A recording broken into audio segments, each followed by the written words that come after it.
be. We are Groot. This world can't survive if you stay together.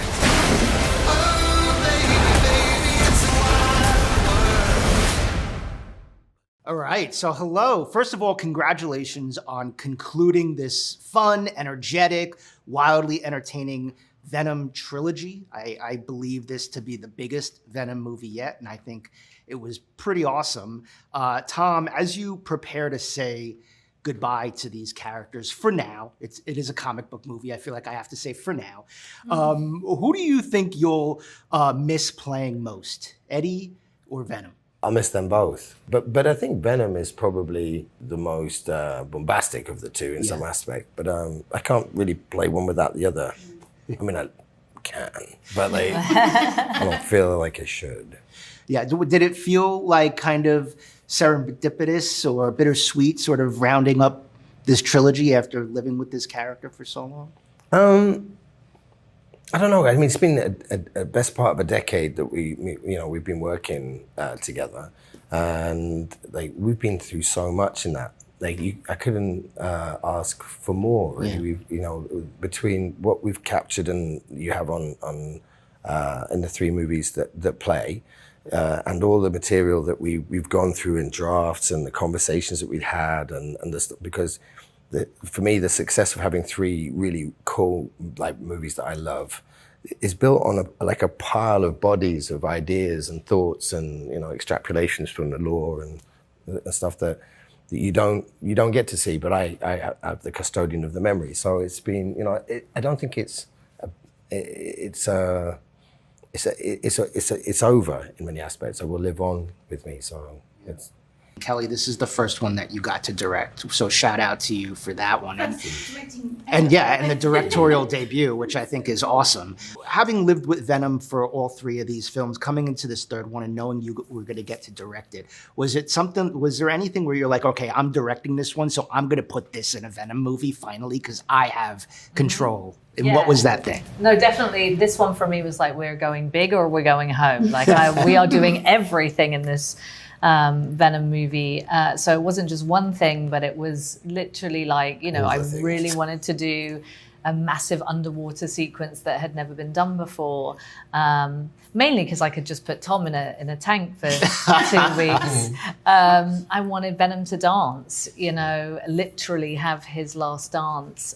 So everything that we could think of, we kind of threw at this movie and just wanted it to be such a big, epic, bonkers, fun ride for the last time. Yeah. Oh, you did an incredible job with Thank you. Juno, I love your character, by the way. I love her vibe. She just has, one thing that I kept giggling about because she works at Area 51 or Area 55, but she wears a Roswell shirt to work. And I just thought there was just something funny about that. I mean, you got the role, you decided to do it. Once you started filming, what was something unexpected where you were like, I had no idea that this was going to happen to me on a film like this?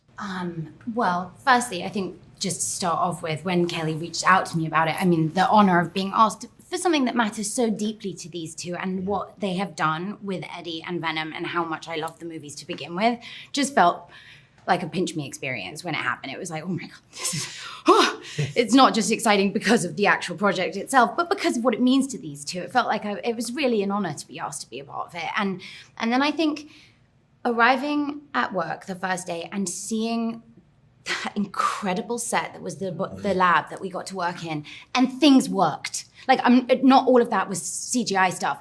Like the symbiote in the tube, they actually would pop up, and things that it blew my mind. The attention to detail on those sets was truly next level.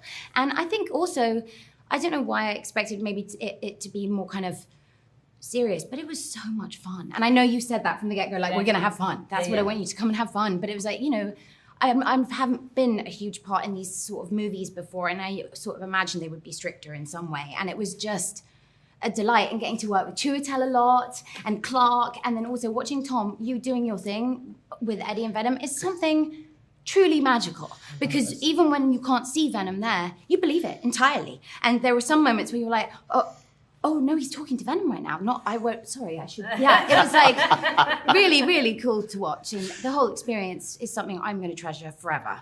That's awesome. Yeah, I think the trilogy in general, and I think what separates it from some of these other comic book movies is that fun part of it. Like, it's just so much fun. And the fact that the two of you have been on it this whole ride, it's remained consistent in that way. Chiwetel, you are no stranger, sir, to Marvel movies. You've done it. I'm curious to know, like, what was it about this film? Like, what itch did this film scratch for you?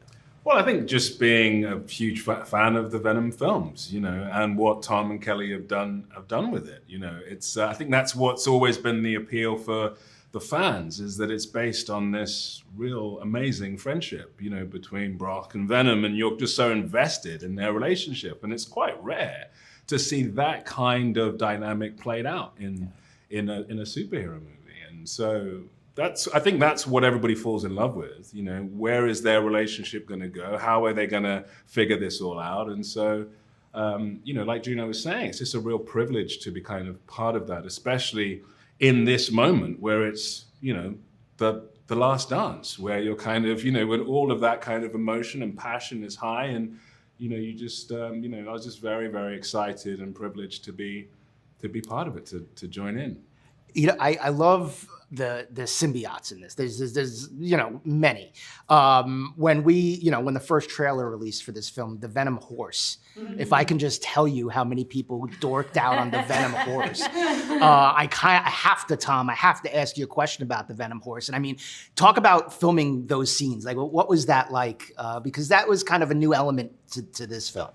Well, it's great. A big one that we wanted to do was bring Venom into the daylight. It was a huge choice.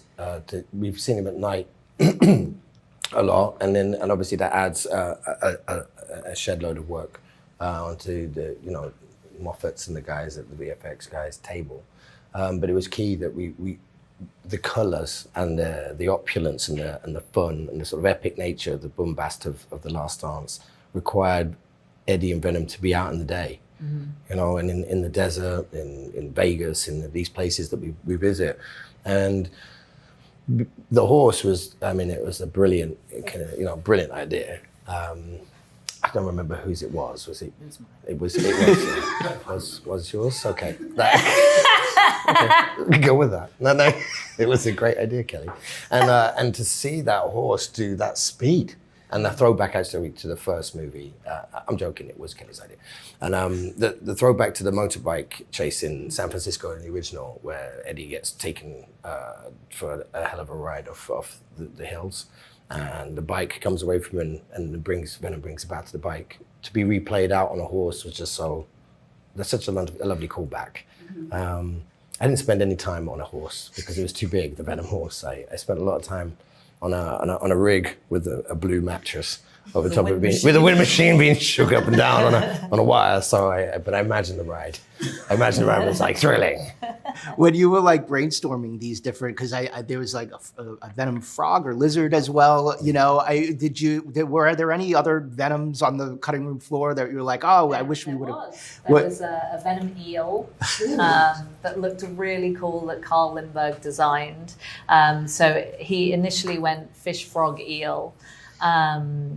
And then the sequence was becoming very, very long, and that was me being like, it's got to be the longest rapid sequence in the history of, and it was getting too long. So Venom Eel, unfortunately, never made it. Oh, poor Venom Eel. But there, as you know, the Venom does morph with some other things at the end of the movie. Yeah, there are some other, Other morphs. Yeah, there are other morphs, and I don't want to go too much into spoiler territory there, but I will ask, and I'll throw this out, and maybe Juno and Chiwetel, you could speak to this, but there is this element, and there's a family that, is kind of traveling to Area 51 because they want to, witness alien life, and there is this element, and in the last couple of years, we've been talking about UAPs and UFOs and people coming forward and saying, so there is this element of like, is it real or is it not? I'd just be curious, like, do you believe? Absolutely.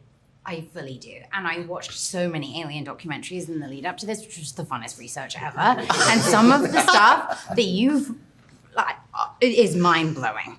And I definitely believe, I mean, the expansion of how big our universe is compared with all the other universes that are just endless. One of my youngest brothers is an astrophysicist. So him talking to me about actually how infinite space is, it's just, to me, there has got to be a lot of life form out there. And I hope that we have gotten to meet some of them, and I hope we've been kind. I would like that. I don't know if that would be the case, but I definitely believe personally. You say something interesting, Chiwetel. Juno watched alien, documentaries, because you can't necessarily meet the guy that you play in real life, because he's not going to admit that he does that for a living. So, I mean, what did you do, and do you believe as well? Yeah, I mean, I also do believe, but where my question is how much interaction there's been, But I do, believe that out there in the infinity of space there is life. Just how close it's got, I don't know. But yes, no, I didn't speak to the generals of this particular facility, but I did speak to people in the military and get a sense of and they were quite forthcoming about something like this, what a secret, how it would run, what Strickland's kind of sort of day to day would be, how the structures would run, what the government interface would be, all of those things were really, really interesting. But yeah, I'm not as much of a believer as Juno, but I do think there's so aliens, let me know. I want to know that you believe. Yeah, of course. I mean, I know enough to know I know nothing. So anything is possible, and it would be, I think, remiss of me to rule out that, because I think it's wiser to believe than not and be shocked. As we begin to wrap up, and I'd be curious from the two of you, you've been on this journey now for 7 years, a trilogy of comic book movies. Tom, you've been all around the world, meeting fans and interacting with people and seeing the love and the joy. And, I always feel like people will say, come at comic book movies and say, oh, there's too many of them, or they got to stop making them. But, now that you've been on this journey, why do you think these movies matter so much to people? My personal take would be, it's not dissimilar to the symbolic characters of Greek mythology or Greek theatre. Yeah, so the superhero is a symbolic reference of which we can imbue our own personal identification to. So that's a very old format of understanding epic stories and the paradox of the human condition in nuance to huge drama to high drama. And that's what superhero movies are, technically now. So I think we would be remiss to remove them from the canon of entertainment, because they're big and they cover a lot of bases with symbolic reference. What about you, Kelly? I don't know, there's a line in the movie that says, we all have monsters inside of us. Oh. And I just think that we connect with Eddie and Venom because we all have our own inner dark voice that we combat all the time, that says negative things to us. And these two have managed to turn it around into love and friendship, which is really what underpins all three of the movies, no matter how big or crazy they get. That the movies are about what you'll do for the ones that you love. And that's why I think we connect with them. Well, I think you guys did a phenomenal job. Tom, I think you crushed all three of these films. Oh, thank you. As a fan, I hope at some point down the road, they get you back to do one of these against Spider-Man or something. But thank you so much and good luck with the film. Thank you. Thanks.